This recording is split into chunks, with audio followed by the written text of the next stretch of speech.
নবী করিম হযরত মুহাম্মদ সাল্লাল্লাহু আলাইহি ওয়াসাল্লাম বললেন, জানো আয়েশা, তোমার জন্য যে দোয়া করলাম ঠিক একই দোয়া প্রতি সালাতের পর আমি আমার প্রতিটা উম্মতের জন্য করি। মুআজ রাদিয়াল্লাহু তাআলা আনহুর প্রতি নবীজি সাল্লাল্লাহু আলাইহি ওয়াসাল্লামের ভালোবাসার কথা বলতে গিয়ে আমার আরও একটি ঘটনার কথা খুব মনে পড়ল। একবার নবী করিম হযরত মুহাম্মদ সাল্লাল্লাহু আলাইহি ওয়াসাল্লামকে খুবই প্রফুল্ল এবং আনন্দিত দেখাচ্ছিল। তা দেখে হযরতে আয়েশা রাদিয়াল্লাহু তাআলা আনহু তখন বললেন, ইয়া রাসূলুল্লাহ সাল্লাল্লাহু আলাইহি ওয়াসাল্লাম, আপনি তো খুবই খুশমেজাজে আছেন, খুবই আনন্দিত আছেন, প্রফুল্ল দেখাচ্ছে, আমার জন্য একটু দোয়া করুন। আয়েশা রাদিয়াল্লাহু তাআলা আনহুর এমন আবদার শুনে নবীজি সাল্লাল্লাহু আলাইহি ওয়াসাল্লাম আল্লাহর রাসূল একটু মুচকি হাসলেন। হেসে তিনি আল্লাহকে বলতে লাগলেন, ইয়া আল্লাহ, আয়েশার পূর্বে করেছে এমন সকল গুনাহ আপনি ক্ষমা করে দিন, আয়েশা পরে করবে এমন সকল গুনাহ আপনি ক্ষমা করে দিন, আয়েশা প্রকাশ্যে করেছে এমন সকল গুনাহ আপনি ক্ষমা করে দিন, আয়েশা গোপনে করেছে এমন সকল গুনাহ আপনি ক্ষমা করে দিন, আয়েশা বুঝে করেছে এমন সকল গুনাহ আপনি ক্ষমা করে দিন, আয়েশা না বুঝে করেছে এমন সকল গুনাহ আপনি ক্ষমা করে দিন।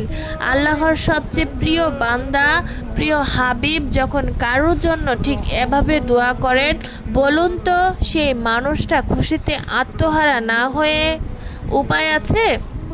নবী করিম সাল্লাল্লাহু আলাইহি ওয়াসাল্লামের মুখে নিজের জন্য এত চমৎকার দোয়া শুনে খুশিতে আয়েশা রাদিয়াল্লাহু তাআলা আনহু তখন পাগল পাড়া। আম্মাজান আয়েশা রাদিয়াল্লাহু তাআলা আনহুকে এত খুশি হতে দেখে প্রীত হলেন নবীজি সাল্লাল্লাহু আলাইহি ওয়াসাল্লাম। তবু তিনি জিজ্ঞাসা করলেন, আয়েশা, আমার দোয়ায় তুমি কি খুশি হয়েছো? খুশিয়াল গলায় আয়েশা রাদিয়াল্লাহু তাআলা আনহু তখন বলেন, আমি খুবই খুশি হয়েছি ইয়া রাসূলুল্লাহ সাল্লাল্লাহু আলাইহি ওয়াসাল্লাম। তখন নবীজি সাল্লাল্লাহু আলাইহি ওয়াসাল্লাম বললেন, জানো আয়েশা, তোমার জন্য যে দোয়া করলাম ঠিক একই দোয়া প্রতি সালাতের পর আমি আমার প্রতিটা উম্মতের জন্য করি। সুবহানাল্লাহ। এই হাদিসটা যেদিন প্রথম শুনি আক্ষরিক অর্থে সেদিন আমার চোখ বেয়ে টপ টপ করে পানি ঝরছিল।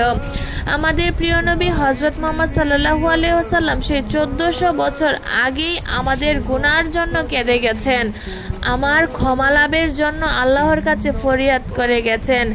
জেনে কি এক ভালো লাগা আর ভালোবাসার অনুভূতি পেয়েছিলাম আমি, তা বলে বোঝানো সম্ভব নয়। আপনি, আমি, আমরা, আপনারা, আমরা সবাই প্রিয় নবী হযরত মুহাম্মদ সাল্লাল্লাহু আলাইহি ওয়াসাল্লামের উম্মত।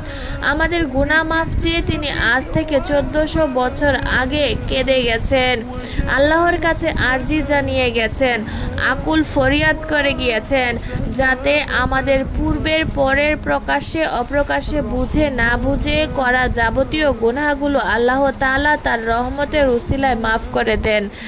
এক জীবনে এর চেয়ে বড় পাওয়া আমাদের জন্য আর কিছুই হতে পারে কি?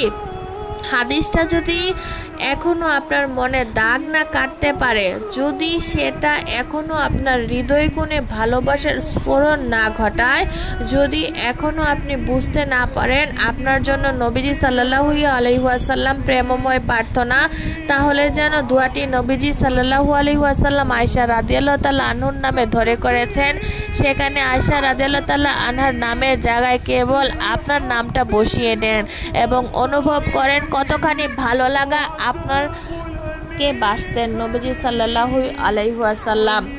বর্তমান সময়টা এমন হয়ে এসেছে যে মানুষ এখন আর আল্লাহর নির্দেশিত পথে এবং নবীজির দেওয়া সুন্নত অনুযায়ী জীবনযাপন করছে না। মানুষ এখন ফলো করছে বিভিন্ন দেশের কালচারকে।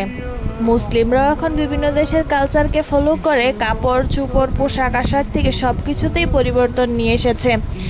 মানুষ এখন অন্যান্য দেশকে এত ফলো করতে করতে মানুষ ভুলেই যাচ্ছে তার ঈমান, তার ধর্ম, তার রবকে এবং তার নবীকে। মহানবী হযরত মুহাম্মদ সাল্লাল্লাহু আলাইহি ওয়াসাল্লাম সে 1400 বছর আগে আমাদের জন্য কেঁদে গেছেন, অথচ আমরা এখন বর্তমান সময়ে ওই নবীর উম্মত হয়েও আমরা শুকরিয়া আদায় করছি না। আমরা কি করছি?